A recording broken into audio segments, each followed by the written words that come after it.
Hello everyone and welcome now to game 1 in a series between Gamania Slam versus Azubu's top here on Whirlwind. So far Azubu top has a 1-0 lead in this best of 5. You may be wondering, how is this possible, as this is game 1 in the series? Well, these players are playing from seeded play, so consider this an extended series match where Azubu top, based upon his performance in the round robin play, enters this game with a 1-0 advantage. Now, what will be happening here, as Slam has spawned as the red Zerg on the top left hand side of the map, meanwhile Azubu's top has spawned as the blue Terran on the bottom right. Stay tuned to find out as the game does get underway. Now, Whirlwind, one map that is rather large. It is perhaps the only map currently in competitive play where your opponent can actually spawn in one of 3 locations. Because of that, players tend to be a little bit more greedy, or can be more greedy, on a map such as this. We may see perhaps command center first builds and hatchery first builds, just because well, it's possible, and the idea of early aggression is rather low. You can see that Slam is moving out with these overlords, going to be checking out the 2 corners of the map where his opponent is not at this stage, as a drone is now making its way over to the natural expansion. It looks like Slam is going to be going for exactly that hatchery first at 15. Meanwhile, top is going to be going for command first, and not even bothering to do it on the high ground, being rather gutsy here. On the low ground instead, there is that command center, and it should be followed up with a barracks momentarily. Now, command center first versus a hatchery first. This will put Slam in a bit of a situation where he has to place another hatchery down. He doesn't want to fall behind economically, because his opponent is going to be even on bases. However, top has been known to build another command center here rather early, and then try and saturate his 2 bases very, very quickly. That seems to be something a lot of the Korean Terran players like to do. That inside the base 3rd command center does open up a lot more economic games, as we see a very, very aggressive 3rd hatchery come in from Slam. Slam building this hatchery before even getting off an extractor, and with this, he does pose a little bit of a chance in order to try and keep that economic advantage. However, he will be relying on queens during the early stage to try and push back any aggression with Hellions or Banshees. And Hellbat drops. So far, we can see disappearing hatcheries all across the map. They have just reappeared momentarily, as we are going to be moving forward. Now, some of you guys who are telling me to get a new computer because it is lagging, my apologies. One of my hard drives crashed and I had to replace it, or set it aside, making sure I can record at 30 frames a second. I didn't notice any of the lag, so my apologies there in the previous game, in that 4 or best of 5 series that AK was in last week. So far, we can see that the SCV is going to be scouting back here, and it has not scouted out this additional base yet. This is very important that he hasn't scouted it out, as top may misjudge his opponent. You can see, however, Marines are making their way over, and Slam will end up losing this Overlord. This is just the Overlord getting completely caught out of position. There he goes. Slam is now currently upside down on supply, 35/30, and that is something that Zerg players should know better. They should be parking those overlords off on these high ground areas where Marines cannot shoot them down. We are now going to be going into a bunker on the front door. I thought I saw a factory with, yes, a reactor, and this is going to be reactor Hellions. Behind this, though, there's only 3 queens by Slam. This does concern me. I would have expected Slam to go for 5 or even 6 queen play. When you are forced to take a 3rd base that is rather far away from your opponent, the only way that you can really get roaches into the battle quick enough, as you are still quite a ways from tier 2, is to lay down those creep tumors. The creep tumors help those roaches get to a movement speed of 3, which is the same movements or almost as fast as a stimmed marine. and it allows you to chase after Hellions much more easily. Hellions do tend to have the problem where they need to stop before they can shoot, and that is the issue there, as we now see top currently building on a reappearing command center. So far, Hellions now making their way inside. How much damage can they do, as the Hellions are going to simply walk in or drive in here? This is going to be a drive-by shooting, and drones absolutely hate this. 1 drone, 2 drones down. Zergling's now trying to give chase, as this queen, you can see Slam not having enough queens here, and the worker count is already dropping, 45 compared to 34. That was fairly effective, as now a new group of Hellions coming in. This is just going to be followed up with Hellbat harassment, and this is exactly what top wants to do. He just wants to constantly put pressure. He is not heavily investing in these pushes. You can see here that he only has 2 Hellions. He's only used about 400 minerals in order to get the necessary destruction that he has, and now he's going to perhaps be reinforcing with Hellbats. However, he doesn't want the Hellbats to reveal themselves just quite yet. In comes the Roaches. The Roaches will take these down rather easily. 1 Hellion now backing away.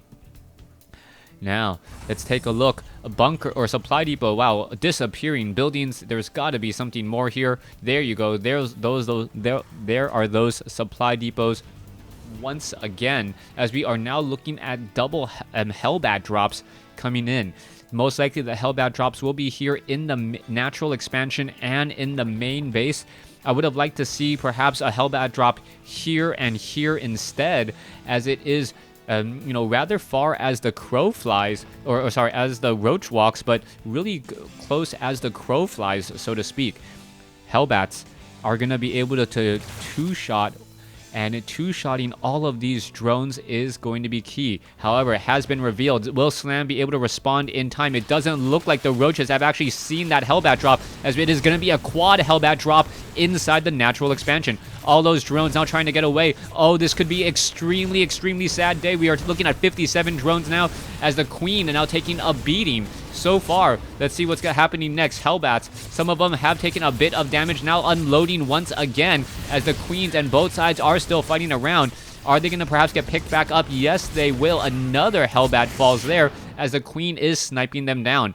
All right, here's a bad position for top. Top is going to lose another Hellbat drop there, but let's take a look at the losses. Terran has lost slightly more, but Zerg should have a much higher drone count. If you take a look at the income, Terran is actually slightly higher because of the help of those mules.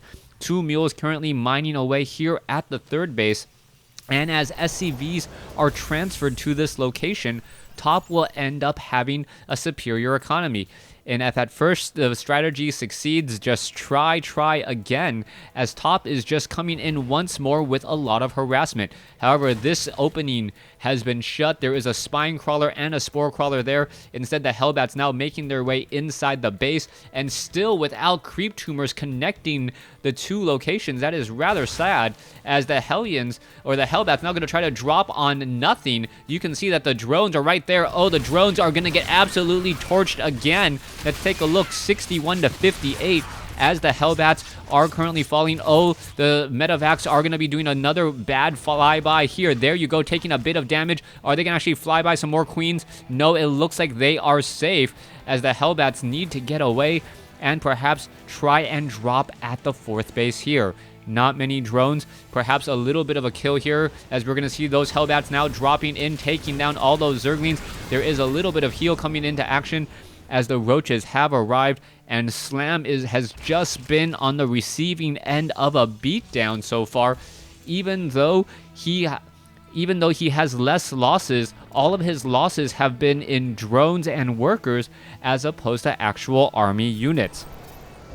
Let's take a look at the supply. 135 versus 132. Most Zerg players at this point are sitting at about 135, but top has been playing this extremely well. All he is doing is attacking with a rather small force while macroing up a larger force behind it. That is the reason why his losses are slightly higher, not by much though, but the reason why his losses are higher is because he's actually engaging with a smaller army against a larger one, but he is still doing the necessary damage to give him a bit of an advantage. We are now going to be going into Banelings as we are about even in terms of supply. Let's take a look at the army. Army is what? Army 3850 versus 3000. The Terran army is slightly larger as we are now going into an engagement there. Roaches getting absolutely destroyed. Let's see what's going to be happening here. Banelings just rolling on in. Are they going to be able to hit and destroy all of those units there? Medivacs picking up the Hellbats at just the right time, and that was a brilliant play by Top. Top able to save all of his Hellbats, which are rather weak against Banelings. Even if the Hellions and the Hellbats do destroy those Banelings, the Banelings are normally within splash damage range already.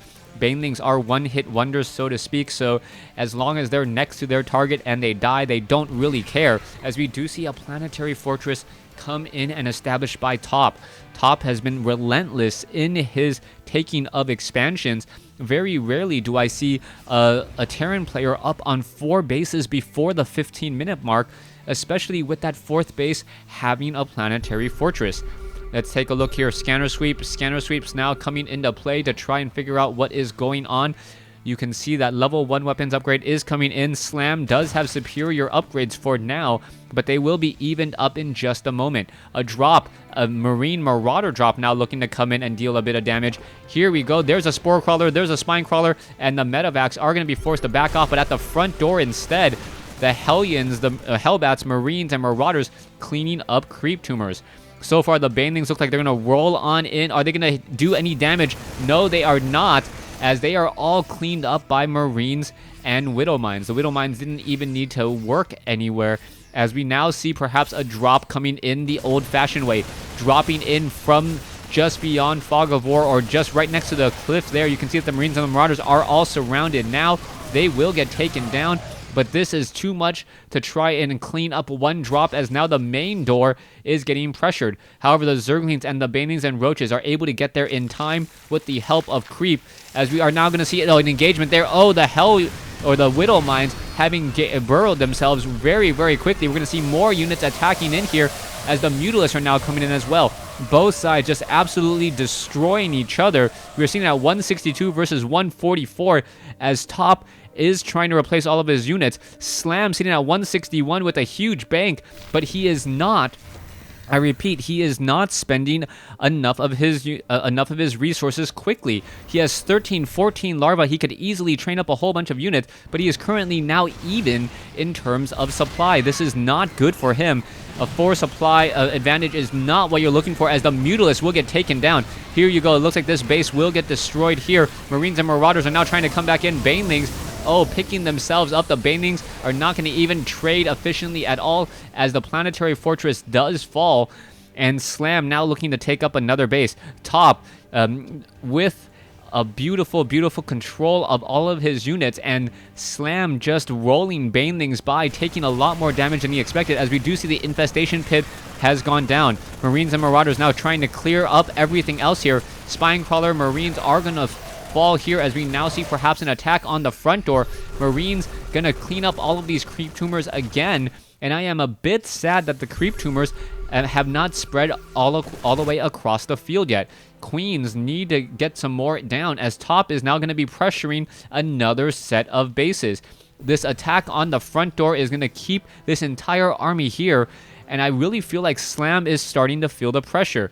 Slam now, not realizing this, but his moment of opportunity for winning has completely gone away from him. He went from having a larger army and a larger bank to having less of each, as we are now going into 2-2 upgrades. So far, we are going into 3-3 upgrades for the Terran. Meanwhile, the Zerg is only getting 3-2 upgrades and level 1 armor, and I believe that with all of the upgrades on this massive Bio army, the Bio army is going to destroy all of the Mutalisks. Drones now getting taken down here. More units now trying to engage. The Banelings may push their way forward. Are they going to be able to do so? Widow Mines all on cooldown, as the Roaches have pushed their way forward as well. All right, the Marines need to back off. Banelings getting in a couple more hits.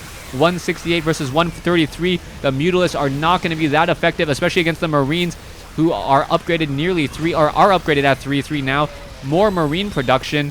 And I can't believe we are still seeing more Mutalisk production based upon the number of Marines that we're looking at. 12 Marines being trained at a time, top with over 50, now 60 Marines on the field. And you are just playing straight into Tops' strategy by training up more Mutalisks. 3-3 upgrades against 1-1 upgraded Mutalisk. This is not going to be the units you want. And I straight up think that poor decision making from Slam and poor execution is going to cost him game 1 in this series. So far, the Widowmines cleaning up alongside Marines, and there is the GG. Azubu's top is going to be taking this game here. Azubu top is victorious, now taking a very large 2-0 lead in this best of 5. Thanks for watching. Thanks for listening. Hope you guys enjoyed game 1. Please stay tuned for game 2.